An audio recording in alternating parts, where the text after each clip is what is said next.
అయ్యప్ప భక్తులకు శబరిమల దేవస్థానం కీలక అప్డేట్ ఇచ్చింది.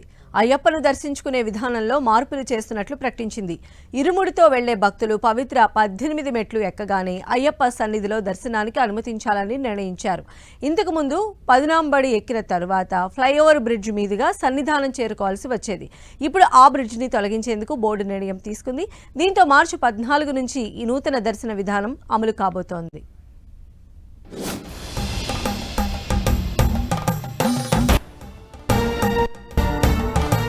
మాలధారణం సర్వపాపహరణం అయ్యప్ప స్వామి శరణం అంటూ దీక్ష ధరించిన స్వామి భక్తులు అయ్యప్ప దర్శనానికి వస్తూ ఉంటారు.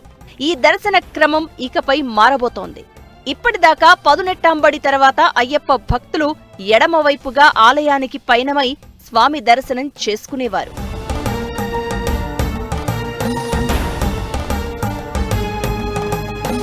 ఆలయం చుట్టూ తిరిగి 500 మీటర్ల బ్రిడ్జ్ మీదుగా సన్నిధానం చేరే పద్ధతి మారనుంది. ఈ బ్రిడ్జ్ ఎక్కాల్సిన అవసరం లేకుండానే స్వామి దగ్గర నేరుగా చేరుకునే కొత్త డిజైన్ ఆలయ బోర్డు ఆమోదించింది. దీంతో ఇకపై ఇరుముడితో వెళ్లే భక్తులు 18 మెట్లు ఎక్కగానే అయ్యప్ప సన్నిధిలో దర్శనానికి అనుమతించనున్నారు.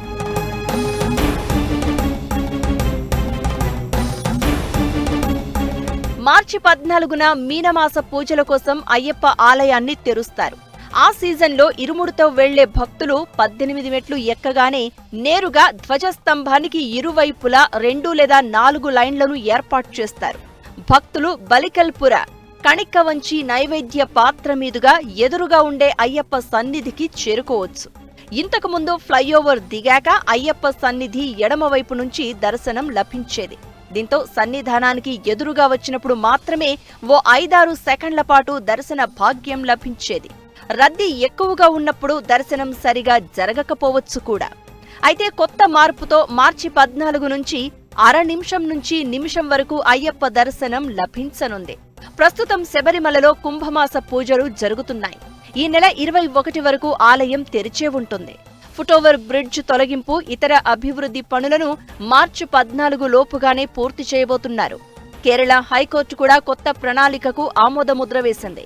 హైకోర్టు నియమించిన శబరిమల ప్రత్యేక కమిషనర్ పర్యవేక్షణలో పనులు ప్రారంభమవుతాయి. ఈ నిర్ణయంపై అయ్యప్ప భక్తులు కూడా హర్షం వ్యక్తం చేస్తున్నారు.